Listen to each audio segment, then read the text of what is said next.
नमस्कार, म प्यासन गेटवेबाट आज चाहिँ मैले जापानको वर्किङ भिजा SSW1 को बारेमा हजुरहरूलाई विस्तृत जानकारी दिनको लागि यो भिडियो बनाउँदैछु।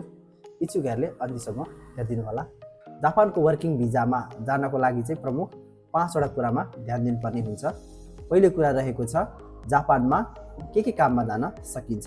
जापानमा चाहिँ तपाईहरुले स्किलमा विभिन्न कामहरू रोज्न सक्नुहुन्छ, जस्तै nursing care giver, hotel accommodation, food service, कृषि, ग्राउन्ड ह्यान्डलिङ आदि विभिन्न 14वटा सेक्टरमा तपाईहरु काममा जान सक्नुहुन्छ।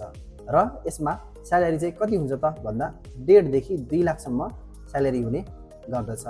र यसमा अर्को कुरा रह्यो खर्च। खर्च कति लाग्दछ त भन्दा खर्च 2 देखि 3 लाखसम्म खर्च लाग्ने गर्दछ। र तपाईहरुले यसको लागि एकदमै गर्नै पर्ने भनेको चाहिँ जापानिज भाषा 5-6 महिनासम्म पढेर स्किलको क्लासहरू लिएर स्किलको इक्जाम दिएर पास गरेर मात्रै के त जापान जान सक्नुहुन्छ। यदि तपाईहरु पनि वर्किङको लागि जापान जान चाहने सोचिरहनु भएको छ भने हाम्रो इटाहरी 4 आइतबारेमा रहेको प्यासन गेटवेलाई सम्झन सक्नुहुन्छ। हस्त धन्यवाद।